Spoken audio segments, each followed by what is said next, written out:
Guys आज हम बात करने वाले हैं उल्लू की वेब सीरीज एक्स्ट के यहाँ पर पार्ट 1 और एपिसोड 5 की स्टोरी लाइन के बारे में। तो कहानी की शुरुआत यहाँ पर सिक्योरिटी गार्ड से होती है, जहाँ पर वो है ना रवि और पिंटू को यहाँ पर है ना लाश को खोदते हुए देखते नजर आता है। तो यहाँ पर लाश खोदते हुए वो लाश को निकालने की कोशिश करते थे, में गार्ड देख लेता है। तो वो लोग लाश को निकाल नहीं पाते हैं और अपनी गाड़ी में बैठ के वहाँ से निकल जाते हैं। और एक है ना यहाँ पर मतलब पार्क में क्या है ना वो गाड़ी खड़ी कर देते हैं।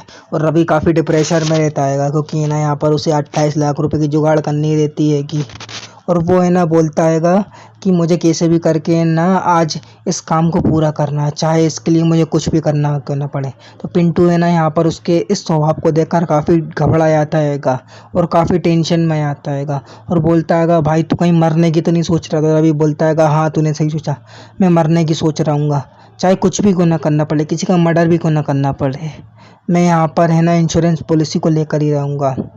तो पिंटू बोलता है कहीं तू मेरे को मारने की कोशिश नहीं कर रहा। तो रवि बोलता है सही सोचा तूने, अगर तू मुझसे 2-3 इंच बड़ा होता ना तो मैं तुझे कसम से निपटा देता, लेकिन तू मेरी हाइट का नहीं है तो कोई मतलब ही नहीं था तुझे निपटाने का। तो वो बोलता है कि यार कुछ भी करके किसी भी बंदे को यहाँ पर इस कार के अंदर पटकना है, उसको जलाना है ताकि इंश्योरेंस कंपनी को लगे कि यहाँ पर रवि मर चुका रहता है। इतने में ना पिंटू बोलता है कि तू सटिया चुका है, रात के 12:30 का टाइम हो रहा है और इतनी रात में तुझे यहाँ पर कौन देखेगा। तो इतने में यहाँ पर एक पियक्कड़ है ना यहाँ पर चलते हुए नजर आता है और वो यहाँ पर वो अपनी मन ही मन में बातें करता है। तो रवि बोलता है देख तू बोल दिया था ना कोई नहीं है इस गार्डन में, देख ये बंदा मिल गया है, अब इसको ठोक ठाक कर कैसे भी करके गाड़ी के अंदर बिठाना है। और हमारे लिए प्लस पॉइंट एक ये भी है कि यहाँ पर ये पिया हुआ है। तो पिंटू और वो दोनों छुप जाते हैंगे और बोलते हैंगे कि है ना मैं कैसे भी करके ना, रवि बोलता है पिंटू से कि है ना मैं इसका किसी भी करके ध्यान भटकाता हूँ, तू एक काम करना बोरा इसके सर पे करना और इसको है ना यहाँ पर कुछ भी करके मार कर बेहोश कर देना और कार के अंदर बैठा देना। तो पिंटू बोलता है ठीक है तू रवि जा इसका ध्यान भटका। और रवि है ना यहाँ पर उसे बातचीत करने लगता है और उसका ध्यान भटकाता है। रवि बोलता है कि सर ये आपका 500 का पड़ा है, कहीं ये आपका तो नहीं है। तो वो बोलता है हाँ ये मेरा आएगा। और वो जैसे ही झुकता है तो रवि यहाँ पर है ना मतलब रवि और पिंटू दोनों मिलकर यहाँ पर उसको बोरा ढाक देते हैं और दोनों मिलकर यहाँ पर मारने की कोशिश करते हैं। लेकिन वो साला पियक्कड़ इतना चालाक रहता है कि उसकी जेब में यहाँ पर बंदूक रहती है और वो एक गोली चलाता है।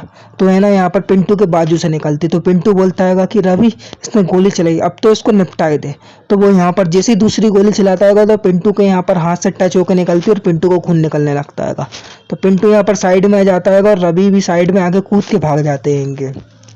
तो रवि यहाँ पर बोलता है कि पिंटू ज़्यादा नुकसान तो नहीं हुआ, तो मतलब कि ज़्यादा खरोच तो नहीं है। तो पिंटू बोलता है कि इस पागल है तेरे काम के चक्कर में और तेरे 3 करोड़ के चक्कर में आज मैं मरते मरते बचा, गोली यहाँ पर छू के निकल गई। तो वो बोलता है छू के ही तो निकली, कहीं तेरे शरीर में तो नहीं घुसी।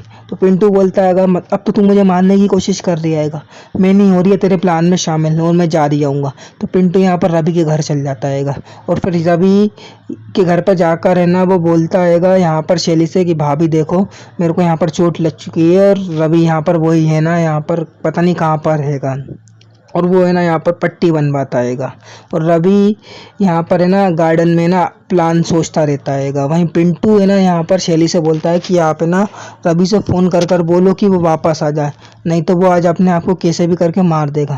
तो शैली बोलती है नहीं मैं रवि से वापस आने को नहीं कहूँगी, जब तक वो 3 करोड़ रुपए नहीं लाता मैं उसे वापस आने को नहीं कहूँगी। फिर यहाँ पर वो पट्टी मट्टी बनवा के यहाँ पर खिड़की के पास खड़ा रहता है। तो रवि का कॉल आता है और बोलता है रवि कि ये देख मैं आज मरने की कोशिश कर रहा हूँ, मैं कुछ भी कर रहा हूँ, आज मैं यहाँ पर घर नहीं आऊँगा, आज मैं अपने आप को मरा हुआ साबित कर दूंगा। तू बस एक काम करना, जो पॉलिसी के पैसे हैं ना वो यहाँ पर शैली को दिलवा देना ताकि आरफ का फ्यूचर बन जाए। और वो यहाँ पर फ़ोन काट देता है और है ना यहाँ पर गाड़ी की जलने की आवाज़ आती है ताकि है ना सबको लग जाए कि रवि मर चुका है। और यहाँ पर है ना उसको भी लगने लगता है पिंटू को कि वो भी मर चुका है और उसकी वाइफ शैली को भी। फिर यहाँ पर नेक्स्ट डे ने यहाँ पर मतलब कुछ दिनों बाद यहाँ पर शैली है ना यहाँ पर इंश्योरेंस कंपनी से यहाँ पर 3 करोड़ रुपए लेने के लिए यहाँ पर उनके ऑफिस में जाती है। तो इंश्योरेंस वाला बोलता है कि बहुत सारे केसेस में यहाँ पर बहुत ज़्यादा टाइम लगता है इंश्योरेंस के क्लेम लेने में, लेकिन आपके केस में ऐसा नहीं हुआ। आपके केस में ऐसा हुआ है कि आपको यहाँ पर 15 दिन में ही हमारी कंपनी यहाँ पर 3 करोड़ रुपए दे रही रहती है। तो उस जो बॉस रहता है ना उस कंपनी का, उसके नीचे जो मैनेजर रहती है ना वो भी वहीं खड़ी रहती है और मैनेजर यहाँ पर है ना शैली की पूरी एक्टिविटी पे नजर नज़र रखती है। पहले तो शैली यहाँ पर पैसे लेने से मना कर देती है, लेकिन जब उसे 3 करोड़ रुपए का चेक दिखता है तो वो फट से उसके मुंह से लाल टपकने लगती है और वो यहाँ पर चेक को उठा के है ना थोड़ी सी खुश हो जाती। तो शैली उसकी एक्टिविटी को नज़र रखती है और शैली फिर यहाँ पर 3 करोड़ का चेक लेके वहाँ से निकल जाती है।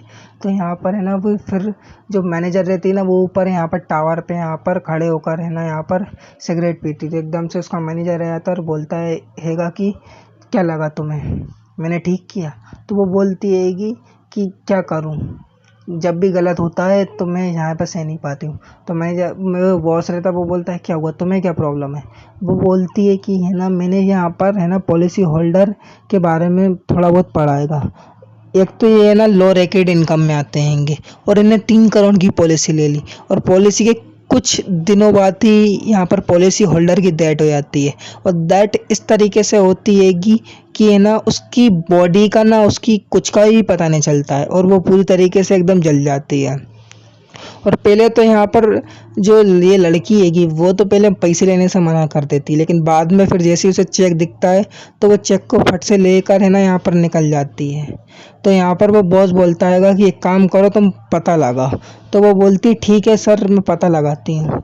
तो यहाँ पर वो बॉस बोलता हैगा मैनेजर से कि है ना मेरी तरफ से फुल छूट है, तुम पता लगाओ। तो यहाँ पर वो मैनेजर है ना अपने एक फ्रेंड को बुलाती है और बोलती है कि तुम यहाँ पर है ना ये शैली की एक्टिविटी पर नज़र रखना और पुलिस की कॉल ट्रेस करना। तो फिर वो लड़का बोलता है इस मैनेजर से कि आपको क्या लगता है कि ये झूठ बोलना है या फ्रॉड हुआ है? तो वो बोलती है कि पता नहीं, पर तुम उसके कॉल को ट्रेस करना। और वहीं इसका एपिसोड 5 भी ख़त्म हो जाता है। तो देखते हैंगे क्या एपिसोड इसके सीज़न 2 में क्या होता है। क्या ये मैनेजर शैली के झूठ को पकड़ पाएगी या नहीं पकड़ पाएगी, या शैली के साथ क्या ट्विस्ट एंड टर्न्स होते हैं, ये तो आने वाले समय में पता चलेगा। इसका पार्ट 2 का रिव्यू भी जल्द से जल्द आ रहा है, तो प्लीज़ चैनल को ज़रूर सब्सक्राइब करें, वीडियो को शेयर करें और कमेंट करके बताएं वीडियो कैसी लगी। हम इससे रिलेटेड सारी न्यूज़ आते रहेंगे। मिलते हैं अगली वीडियो में। जय हिंद, जय भारत।